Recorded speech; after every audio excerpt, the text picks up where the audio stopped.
Hello everyone, welcome to the official YouTube channel of zenith academy. আমি Shantanu sir. তো তোমরা অনেকেই ক্লজ থেকে ডেমো দেবে বলছো। তো আমাকে কমেন্টে অনেকে বলেছো বা অনেকে ফোনেও বলছো, স্যার ক্লজ থেকে ডেমো দিলে কিরকম ভাবে ডেমো দেবো বা কি ধরনের কোয়েশ্চেন করা হতে পারে। ক্লজের ওপর সরি, আমার অলরেডি একটা ডেমো বানানো আছে, তোমরা ওটা একটু দেখে নেবে ডেমোর জন্য। কিন্তু শুধু ডেমো দিলে হবে না, যারা ক্লজ থেকে ডেমো দেবে ভাবছো তাদের ক্লজ সম্বন্ধে একটা প্রপার আইডিয়া থাকতে হবে, বিকজ ক্লজ খুব কমপ্লিকেটেড একটা জায়গা যেখান থেকে অনেক রকম কোয়েশ্চেন হতে পারে। তো আজকের এই ভিডিওতে আমি তোমাদের কিছু কোয়েশ্চেন বলে দেবো, কিছু কনসেপ্ট ক্লিয়ার করে দেবো। যারা ক্লজ থেকে স্পেসিফিক্যালি ডেমো দেবে ভাবছো তাদের জন্য এই ভিডিওটা খুব হেল্পফুল হবে। তাছাড়াও যারা প্রোজ থেকে, স্পেশালি প্রোজ থেকে যারা ডেমো দেবে, প্রোজ থেকে কিন্তু ট্রান্সফরমেশন অফ সেন্টেন্সেস এই চ্যাপ্টার থেকে কোয়েশ্চেন আসতে পারে। যে কোনো একটা লাইন তুলে তোমাকে জিজ্ঞেস করতে পারে এটাকে কমপ্লেক্স করলে কি হবে বা এর কম্পাউন্ড সিম্পল কি হবে। তো সেখানেও কিন্তু ক্লজের ফাংশনটা থাকছে। তো সবার জন্যই ভিডিওটা কাজে লাগবে আর কি। তো চলো শুরু করা যাক। তো প্রথমে দেখো, ক্লজের ডেফিনিশন তোমরা নিশ্চয়ই জানো, তবু আমি একবার বলে দিই। ক্লজ হচ্ছে কি, a group of word with a finite verb in it and a subject of its own. Means একটা গ্রুপ অফ ওয়ার্ড যার মধ্যে একটা ফাইনাইট ভার্ব থাকবে এবং তার একটা সাবজেক্ট থাকবে। তার মানে each clause contains a single finite verb. প্রত্যেকটা ক্লজে একটা করে ফাইনাইট ভার্ব থাকবে। তার মানে ক্লজ মানেই যে সেন্টেন্স তা নয়, কিন্তু এই জন্য আমরা ক্লজকে বলি পার্ট অফ আ সেন্টেন্স, বাক্যাংশ। বাক্যের একটা অংশ হচ্ছে ক্লজ। যেমন আমি একটা জাস্ট এক্সাম্পল তোমাদের দিচ্ছি, তোমরা যদি বোঝাতে বলে তখন তোমরা কিভাবে করবে। যেমন এটা খুব কমন এক্সাম্পল, যে I shall not go to school if it rains. তাহলে দেখো, এই যে সেন্টেন্সটা আমি লিখলাম, I shall not go to school if it rains, তো এখানে দেখো গো একটা ভার্ব আছে ফাইনাইট ভার্ব, আর রেন্স একটা ফাইনাইট ভার্ব আছে। গ্রুপ অফ ওয়ার্ড কটা আছে? এই দুটো, I shall not go to school আর ইফ ইট রেন্স। যতটা বলে আমরা একবারে থামছি সেটাকে আমরা গ্রুপ অফ ওয়ার্ড বলছি। তো I shall not go to school এটা একটা ক্লজ, ইফ ইট রেন্স এটা একটা ক্লজ। এবার যদি বলা হয় যে ইফ ইট রেন্সটাকে আমরা লিখবো না, তখন আমরা কি I shall not go to school লিখতে পারবো? দেখো অবশ্যই লিখতে পারবো। তাহলে এটাকে আমরা কি বলবো? Principal clause. আমি শর্টে লিখছি প্রিন্সিপাল ক্লজ, তোমরা এটা আশা করি জানো। আবার আমরা যদি I shall not go to school না লিখি তখন কিন্তু ইফ ইট রেন্স লিখতে পারবো না, কারণ it doesn't have a complete meaning. তাহলে এটা ক্লজ হলেও সেন্টেন্স নয়, কিন্তু মানে ইন্ডিপেন্ডেন্ট নয়। তাই এদেরকে আমরা সাব ক্লজ বলবো বা ডিপেন্ডেন্ট ক্লজ বা হেল্পিং ক্লজ বলবো। তার মানে আমরা এখানে দুটো পার্ট পাচ্ছি। সেন্টেন্স কটা? এখানে কিন্তু সেন্টেন্স একটাই, তার দুটো অংশ। কারণ এই অবস্থায় তুমি I shall not go to স্কুলকে একটা সেন্টেন্স বলতে পারবে না, কারণ এর কোনো ফুল স্টপ নেই, তার মানে এটা কন্টিনিউ হচ্ছে। আবার ইফ ইট রেন্স এর কোনো কমপ্লিট মিনিং নেই। তাহলে সেন্টেন্স কোনটা? এইটা প্লাস এটা, এই দুটো মিলিয়ে একটা সেন্টেন্স হচ্ছে। ঠিক আছে? তো এটাকে আমরা বলছি ক্লজ, মানে পার্ট অফ আ সেন্টেন্স। তাহলে এখানে আমরা একটা প্রিন্সিপাল পেলাম, একটা সাবঅর্ডিনেট। তার মানে আমরা এটুকু বুঝতে পারলাম যে a subordinate clause can never make a sentence. Always একটা প্রিন্সিপাল ক্লজ লাগবে কোনো সেন্টেন্স তৈরি করতে গেলে। এবার যখন কেউ বলবে যে he is a strong man but he can't fight. এই যে আমরা দুটো গ্রুপ অফ ওয়ার্ড দেখতে পাচ্ছি, he is a strong man আর হি ক্যান নট ফাইট। তো এই দুটো কিন্তু দেখো আমরা দুটো ফাইনাইট ভার্ব পাচ্ছি, ইজ আর ফাইট। এবার he is a strong man এটাকে আমরা আলাদাভাবে লিখতে পারছি, তাই না? তাহলে এটাকে আমরা কি বলবো? একটা প্রিন্সিপাল ক্লজ। আবার হি কান্ট ফাইট এটাকেও আমরা কি বলছি? একটা প্রিন্সিপাল ক্লজ, কারণ এটাও আমরা আলাদাভাবে লিখতে পারি। এবার তুমি যখন বাচ্চাদের বোঝাবে, কিভাবে বোঝাবে তখন দেখো, এটা একটা প্রিন্সিপাল ক্লজ, আমরা শিখেছি ইন্ডিপেন্ডেন্ট ক্লজকে প্রিন্সিপাল বলি, এটাও একটা প্রিন্সিপাল ক্লজ। এবার একটা কলেজে কটা প্রিন্সিপাল থাকে? নিশ্চয়ই দুটো তিনটে থাকে না, একটাই প্রিন্সিপাল থাকে। তাহলে যখনই একটা সেন্টেন্সে একের বেশি প্রিন্সিপাল ক্লজ থাকে, together they are called coordinate clause. ঠিক আছে? Coordinate clause. তাহলে আমরা এই তিন রকমের ক্লজ পেলাম, principal, subordinate, coordinate clause. Actually coordinate ক্লজও হচ্ছে এই প্রিন্সিপালের মতো ইন্ডিপেন্ডেন্ট ক্লজ। তো ডিপেন্ডেন্ট ক্লজ, ইন্ডিপেন্ডেন্ট ক্লজ, এটা একটা ব্যাপার গেল। এবার ধরো তোমাকে একটা রকম প্রশ্ন করতে পারে যে বললো যে he is the man who I think can solve the problem. Solve the problem, একটা ধরো সেন্টেন্স দিল। এবার তোমাকে জিজ্ঞেস করলো যে আচ্ছা বলুন, এই যে আই থিঙ্ক এটাকে আমরা কি বলবো? দেখো, আমাদের দেখেই মনে হয় যে আই থিঙ্ক একটা ইন্ডিপেন্ডেন্ট প্রিন্সিপাল ক্লজ, তাই না? কারণ আই থিঙ্ক এর একটা মিনিং আসছে। এবার কোনো সেন্টেন্সে প্রিন্সিপাল ক্লজের কাজ কি? প্রিন্সিপাল ক্লজ হচ্ছে মেন ক্লজ, মানে ওই ক্লজটা ছাড়া সেন্টেন্স কনস্ট্রাক্ট করা পসিবল নয়। কিন্তু তুমি দেখো, যদি আমরা আই থিঙ্কটাকে না লিখি সেন্টেন্সে, তাহলে দেখো সেন্টেন্সটা লেখা যাচ্ছে কিনা, he is the man who can do solve the problem, sentence লেখা যাচ্ছে। তাহলে যদি এটা প্রিন্সিপাল হতো তাহলে কিন্তু এটা ছাড়া সেন্টেন্স লেখা যেত না। আবার এটাকে আমরা সাবঅর্ডিনেটও বলতে পারবো না, কারণ এটা কারোর উপর ডিপেন্ড করে নি। তাহলে এই ধরনের ক্লজকে আমরা কি বলি? এই ধরনের ক্লজকে বলা হয় প্যারেনথেটিক্যাল ক্লজ। প্যারেনথেটিক্যাল ক্লজ, ঠিক আছে? প্যারেনথেটিক্যাল ক্লজ হচ্ছে অ্যাকচুয়ালি একটা unnecessary part of a sentence, যেটা অনেকটা আমাদের পেটের মধ্যে একটা অর্গান আসে না, অ্যাপেন্ডিক্স, ঠিক এরকম। এর অ্যাকচুয়ালি সেন্টেন্সে কোনো ফাংশন নেই। সেন্টেন্সটাকে যদি এটাকে আমরা অমিট করে দিই, তাহলে সেন্টেন্সের উপর কোনো, মানে সেন্টেন্সের মিনিং এর উপর কোনো এফেক্ট পড়বে না। তো এই ধরনের ক্লজকে আমরা প্যারেনথেটিক্যাল ক্লজ বলতে পারি। তো এই টাইপগুলো তোমাকে কিন্তু জিজ্ঞেস করতে পারে, কারণ আমরা মোটামুটি সাবঅর্ডিনেট, কোঅর্ডিনেট আর প্রিন্সিপাল, এই তিনটে টাইপের ক্লজ করে এসেছি। প্যারেনথেটিক্যাল ক্লজটা কিন্তু অনেকেরই হয়তো জানা নেই, তাই আমি একটুখানি বলে দিলাম। কারণ এক্সামে এরকম ধরনের সেন্টেন্স তোমাকে যদি একটা বোর্ডে লিখতে বলে, লিখে এটাকে বলতে পারে, তখন তোমরা কনফিউজ হয়ে যেতে পারো। তো এটা মাথায় রাখবে, ঠিক আছে? তো এই তিন ধরনের হলো ক্লজ। এইবার আসল ব্যাপারটা আসছে, সেটা হচ্ছে এরকম ধরো একটা সেন্টেন্স যদি বলে যে after taking tea he went to office. এখানে আমরা কটা গ্রুপ পাচ্ছি দেখো, দুটো, আফটার টেকিং টি আর হি ওয়েন্ট টু অফিস। কিন্তু ফাইনাইট ভার্ব কটা পাচ্ছি? একটাই, ওয়েন্ট, কারণ এখানে কোনো ভার্ব নেই। এবারে অনেক তোমাকে জিজ্ঞেস করতে পারে যে টেকিং তো একটা ভার্ব, টেক তো একটা ভার্ব, তার সঙ্গে আইএনজি হয়ে টেকিং হয়েছে। তুমি তখন বললে যে না স্যার, এটা তো টেকিংটা ভার্ব নয়, এটা একটা অ্যাকচুয়ালি নাউনের কাজ করছে, জিরান। এবার তোমাকে প্রশ্ন করলো যে আই এম টেকিং টি, তাহলে এখানে টেকিংটা কি? তখন ভার্ব। তাহলে আমি কি করে বুঝবো, বা স্টুডেন্টদের আপনি কিভাবে বোঝাবেন যে ভার্বের সঙ্গে আইএনজি হলে কখন ভার্ব হবে আর কখন নাউন হবে বা পার্টিসিপল, মানে অ্যাডজেক্টিভ হবে? খুব সিম্পল নিয়ম, ভার্বের সঙ্গে আইএনজি হয়ে তখনই সেটা ভার্ব হবে, ফাইনাইট ভার্ব হবে, যখন আগে কোনো বি ভার্ব থাকবে। Am, is, are, was, were, shall be, will be, have been, has been, এরকম বি ভার্বের সঙ্গে যদি ভার্বের আইএনজি ফর্ম বসে, তখনই কিন্তু সেটাকে আমরা ফাইনাইট ভার্ব বলবো। আদারওয়াইজ সেটা তোমার নাউন, মানে জিরান্ডের কাজ করতে পারে, বা ভার্বাল নাউনের কাজ করতে পারে, কিংবা ধরো অ্যাডজেক্টিভ বা প্রেজেন্ট পার্টিসিপল হতে পারে। তাহলে যেহেতু দেখো আফটার টেকিং বলছে, তাহলে এটাকে আমরা কখনোই ভার্ব বলতে পারবো না, ঠিক আছে? তাহলে এটাও একটা গ্রুপ অফ ওয়ার্ড, এটা একটা গ্রুপ অফ ওয়ার্ড, কিন্তু এই গ্রুপ অফ ওয়ার্ডের মধ্যে কোনো ফাইনাইট ভার্ব নেই। তাহলে যে গ্রুপ অফ ওয়ার্ডের মধ্যে ফাইনাইট ভার্ব থাকে না, তাকে আমরা কি বলবো? ফ্রেজ। তাহলে ক্লজ আর ফ্রেজের মধ্যে ডিফারেন্স কি? বোথ আর গ্রুপ অফ ওয়ার্ডস, কিন্তু ক্লজে একটা ফাইনাইট ভার্ব থাকবে, ফ্রেজে ফাইনাইট ভার্ব থাকবে না। এবার অনেক সময় আমাদের এটাও থাকে যে ফ্রেজে সাবজেক্ট থাকে না। ক্লজে যেমন ফাইনাইট ভার্ব থাকবে, তার একটা সাবজেক্ট থাকবে, ফ্রেজে সেরকম না ফাইনাইট ভার্ব থাকে, না সাবজেক্ট থাকে। কিন্তু আবার এই যে রুলটা সবসময় অ্যাপ্লাই করা যায় না, কারণ নমিনেটিভ অ্যাবসলিউটের ক্ষেত্রে আবার ফ্রেজের ক্ষেত্রে সাবজেক্টের ইউজ হয় কিন্তু। আচ্ছা, এটা অনেকটা আবার ভিতরে চলে যাবে। আমি ক্লজটা নিয়ে যেহেতু বলছি, এটাকে আমি বোঝাই, ঠিক আছে?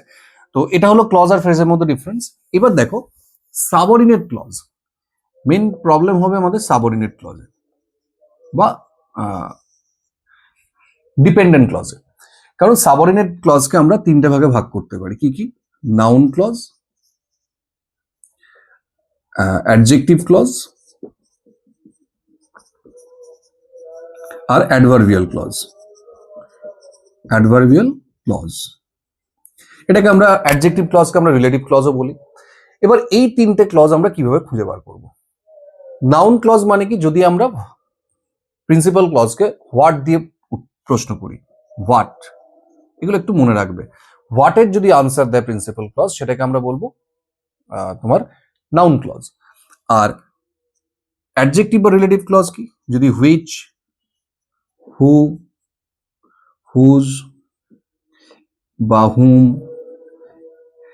এইগুলো দিয়ে যদি প্রশ্ন করা হয়, তখন আমরা সেটাকে বলবো অ্যাডজেক্টিভ ক্লজ। আর অ্যাডভার্বিয়াল ক্লজ কোনগুলো, যেমন হোয়াই দিয়ে যদি প্রশ্ন করি, মানে কজ এফেক্ট থাকলে, তারপরে তোমার যদি থাকে কি বলে ওয়্যার, সরি ওয়্যার, ওয়েন, কিংবা ধরো যদি ইফ থাকে, মানে কন্ডিশন থাকে, ইফ, আনলেস,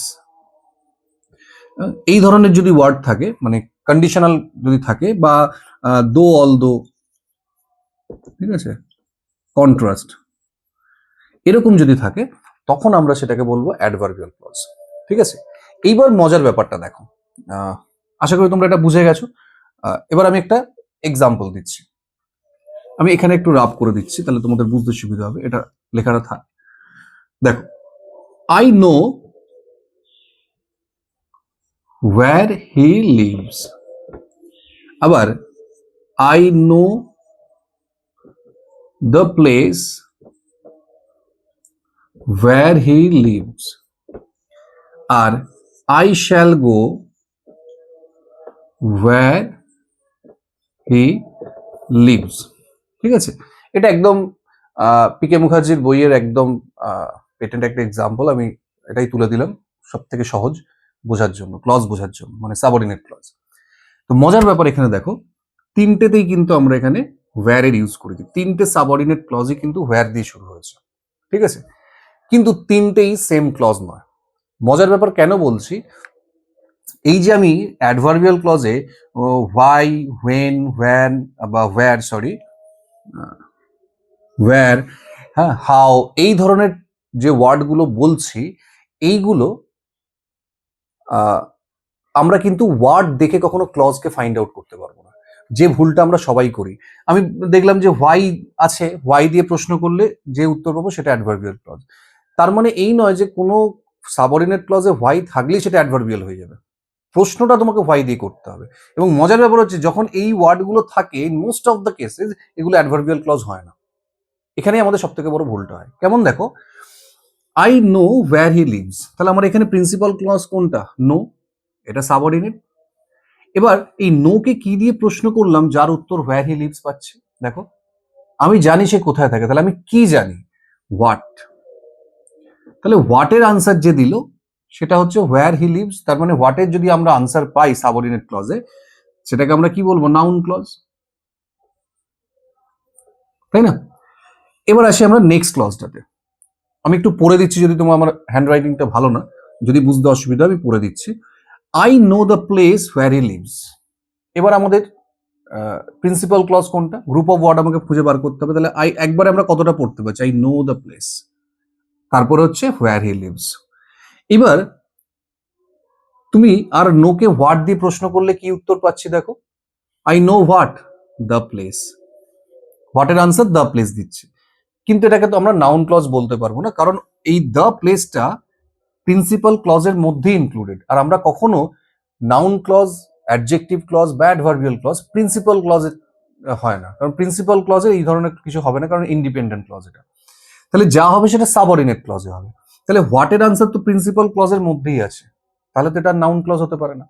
তাহলে আমাকে প্রশ্নটা এইখান দিয়ে করতে হবে, যার উত্তর হচ্ছে হোয়ার হি লিভস। এবার দেখো হোয়ারটা কাকে কোয়ালিফাই করছে, এখানে দেখো হোয়ার হি লিভস কোনটা, এই প্লেসটাকে।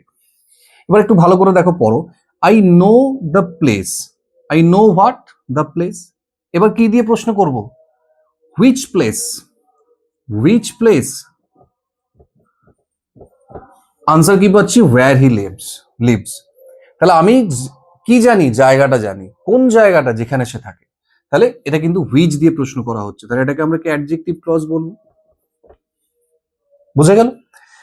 এবার দেখো পরেরটা, I shall go where he lives, তাহলে প্রিন্সিপাল কোনটা, আই শ্যাল গো, আর হোয়ার হি লিভস হচ্ছে সাবঅর্ডিনেট। তাহলে এবার প্রশ্ন করো, আই শ্যাল গো, খুব সহজ, হোয়ার, কোথায় যাব, যেখানে সে থাকে। তাহলে এটা একদম স্ট্রেট হোয়ার দিয়ে কোয়েশ্চেন করছি। তাহলে হোয়ারের আনসার আর যে দেবে সেটা কি, হোয়ারের আনসার হচ্ছে তোমার অ্যাডভার্বিয়াল ক্লজ, অ্যাডভার্বিয়াল ক্লজ। তাহলে দেখো, এই তিনটে ক্লজেই সাবঅর্ডিনেট কিন্তু শুরু হয়েছিল তোমার হোয়ার দিয়ে, কিন্তু আমরা শুধুমাত্র অ্যাডভার্বিয়াল ক্লজ শেষেরটা পেলাম, এটা নাউন ক্লজ হলো, ওটা অ্যাডজেক্টিভ ক্লজ হলো। তাই আমরা যে ভুলটা ম্যাক্সিমাম টাইম করি, যে কোনো একটা ওই লিঙ্কারগুলোকে দেখে আমরা ক্লজটাকে ফাইন্ড আউট করার চেষ্টা করি, এটা কিন্তু সব থেকে বড় ভুল। কারণ ওয়ার্ড দেখে তুমি কখনো ক্লজ খুঁজে পাবে না, বরং কনফিউজ হবে বেশি, ভুল আনসার বেরোবে বেশি। সবসময় প্রশ্ন করতে হবে। আর একটা আমি ছোট্ট এক্সাম্পল দিচ্ছি। ধরো আমি বললাম যে tell me why he failed. Tell me why he failed. এবার প্রিন্সিপাল কোনটা? Tell me. আর সাবঅর্ডিনেট why he failed. এবার প্রশ্ন করব কাকে? Tell me. কি প্রশ্ন করছি? Tell me what. কি বলবে? সে কেন ফেল করেছে। তাহলে হোয়াটের আনসার পাচ্ছি মানে নাউন ক্লজ, তাই না? এবার আমি প্রশ্ন বললাম যে tell me the reason why he failed. একটা প্রশ্ন করলো, tell me the reason why he failed. তাহলে এখানে আমরা দেখব কি পাচ্ছি, যে প্রিন্সিপাল ক্লজ কোনটা দেখো, আর কিন্তু টেল মিটা প্রিন্সিপাল নয়, টেল মি দ্য রিজন এই পুরোটাই কিন্তু প্রিন্সিপাল ক্লজ, আর why he failed হচ্ছে সাবঅর্ডিনেট ক্লজ, তাই না? তাহলে আবার যদি আমি প্রশ্ন করি টেল মি হোয়াট, তার আনসার কিন্তু দ্য রিজনে দিয়ে দিচ্ছে, মানে প্রিন্সিপাল ক্লজে কিন্তু হোয়াটের আনসার আছে, তাহলে এটাকে আমরা নাউন ক্লজ বলতে পারবো না। এইবার দেখতে হবে এই হোয়াইটা কাকে ইন্ডিকেট করছে, কোয়ালিফাই করছে। তাহলে কাকে বোঝাচ্ছে দেখো, হোয়াই কাকে বোঝাচ্ছে, হোয়াই এখানে বোঝাচ্ছে দেখো রিজনটাকে। তাহলে আমরা যদি প্রশ্ন করি এখানে, এক মিনিট সরি, আচ্ছা ব্যাকগ্রাউন্ড নয়েজ থাকলে একটু ইগনোর করবে। এবার ব্যাপার হচ্ছে, তাহলে আমরা এখানে দেখো বলছে tell me what the reason, which reason, প্রশ্ন করবে কি which reason why he fail, কোন রিজনটা যে কারণে সে ফেল করেছে। তাহলে এখানেও কিন্তু আমরা হোয়াই মানে হুইচ রিজনকে কোয়ালিফাই করছে, তাই না? তাহলে এটাকে কি আমরা বলবো? অ্যাডজেক্টিভ বা রিলেটিভ ক্লজ। ঠিক আছে, অ্যাডভার্বিয়াল ক্লজ খুঁজতে খুব একটা প্রবলেম হবে না, মেইন প্রবলেম কিন্তু এই দুটোতে হবে। তো প্রশ্ন করতে কিন্তু জানতে হবে, তুমি যদি ভুল প্রশ্ন করো তাহলে আনসারও কিন্তু ভুল বেরোবে, ক্লজটাও ভুল হয়ে যাবে। তাই এই ক্লজগুলো কিন্তু আমাদের, মানে ক্লজ থেকে যদি ডেমো দাও, এই সাবঅর্ডিনেট ক্লজ থেকে কিন্তু ম্যাক্সিমাম কোয়েশ্চেন করা হবে। কোনটা প্রিন্সিপাল ক্লজ, কোনটা সাবঅর্ডিনেট, এটা তো হলো। তার সঙ্গে নাউন ক্লজ, অ্যাডজেক্টিভ ক্লজ। এবার তোমাকে বলতে পারে একটা সেন্টেন্স দিয়ে যেখানে এই সাবঅর্ডিনেট ক্লজটা কোন ক্লজ, নাউন, অ্যাডজেক্টিভ না অ্যাডভার্বিয়াল ক্লজ। তুমি বললে এটা নাউন ক্লজ, বললে এটাকে তুমি অ্যাডজেক্টিভ ক্লজ করে লেখো। ঠিক আছে, এই ধরনের প্রশ্ন কিন্তু করা হবে। যেমন আমি যদি বলি যে আই নো হিজ নেম, একটা প্রশ্ন দিল আই নো হিজ নেম। তাহলে এখানে দেখো সিম্পল সেন্টেন্স, আই নো একটাই ভার্ব আছে, আর হিজ নেম হচ্ছে কি একটা ফ্রেজ। এইবার একটা জিনিস বুঝতে হবে যে ফ্রেজ, ক্লজ আর ফ্রেজের মধ্যে ডিফারেন্স আমরা আগে বললাম।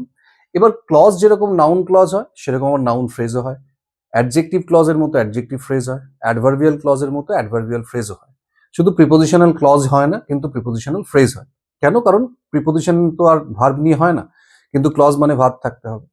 এইবার তোমাকে বললে এটা কি ফ্রেজ, ক্যারেক্টারিস্টিক্স কিন্তু সেম, নাউনের যা নাউন ক্লজের যা ক্যারেক্টারিস্টিক্স ফ্রেজেরও তাই থাকবে, শুধুমাত্র ডিফারেন্সটা কোথায়?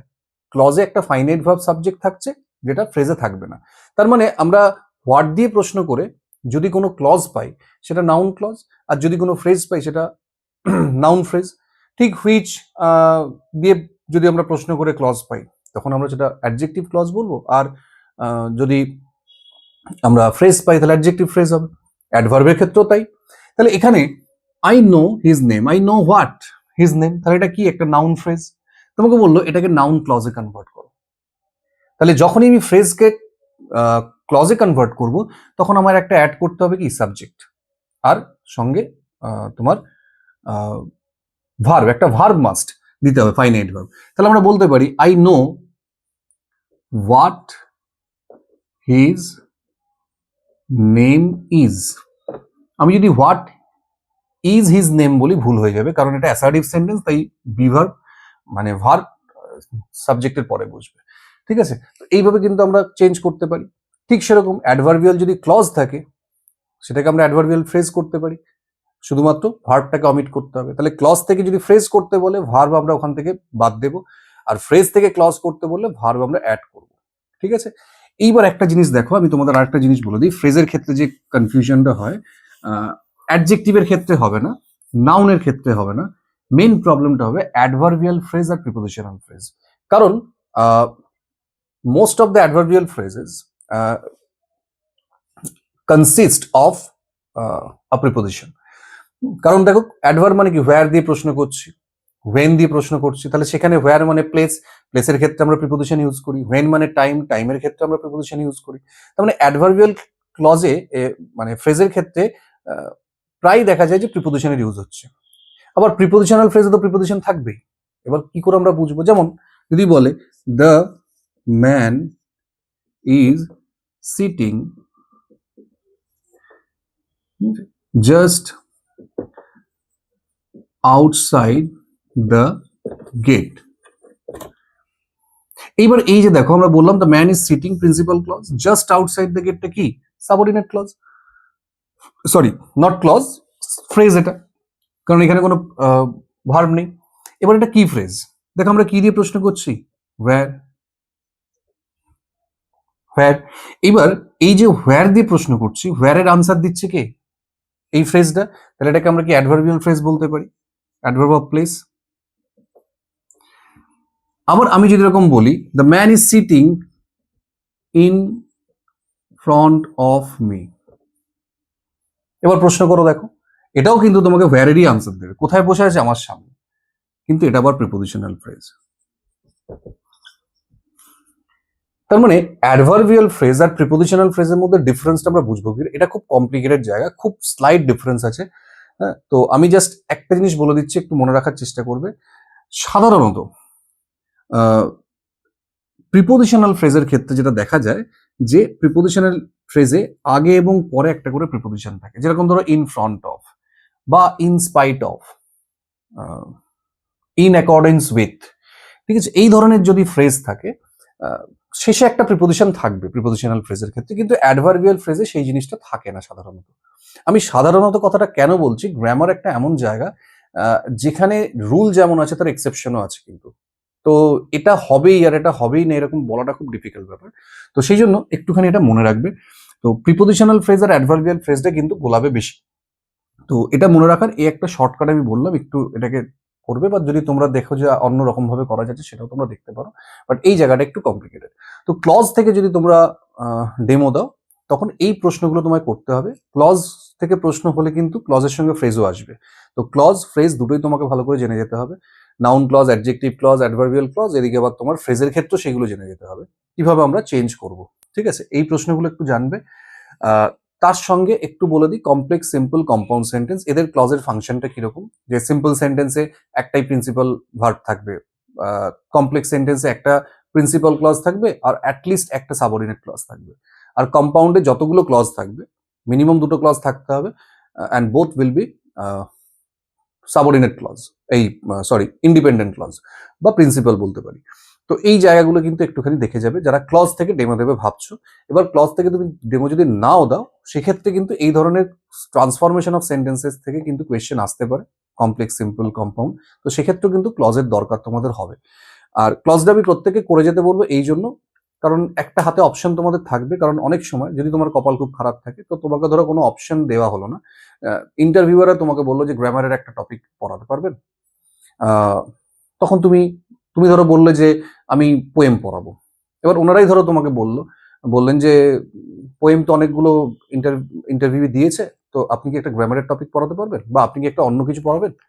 তখন তুমি ক্লাস চুজ করতে পারো। এবার ভয়েস ন্যারেশন অনেকেই পড়াতে চাইছো, আমি বারবার বলছি এটাকে একটু অ্যাভয়েড করতে, এই জন্য বলছি যে ভয়েস ন্যারেশনটা বোঝানোটা খুব ডিফিকাল্ট আর কি, শুরু করাটা খুব ডিফিকাল্ট। এবার যারা ভালো ইন্ট্রো পাচ্ছ, ভালোভাবে বোঝাতে পারছো, ইটস ওকে, পড়াতেই পারো। কিন্তু আমার মনে হয় clause, non finite verb, article, preposition এগুলো মানে মাচ ইজিয়ার, অনেক সহজে কিন্তু তোমরা বোঝাতে পারবে। তো যাই হোক, ভিডিওটা অনেকটা লেন্দি হলো এগুলো বলতে গিয়ে। তো তোমরা এগুলো দেখে নেবে, এরপরও যদি কারো কোনো কোয়েশ্চেন থাকে অবশ্যই আমাকে বলবে, আমি চেষ্টা করবো এর উপর আর একটা ভিডিও বানানোর, আর যদি কমেন্টে আনসার দেওয়া পসিবল হয় সেটা আমি দিয়ে দেবো। তো আজকের জন্য এটুকুই, নেক্সট ক্লাসে দেখা হচ্ছে নতুন আর একটা টপিক নিয়ে।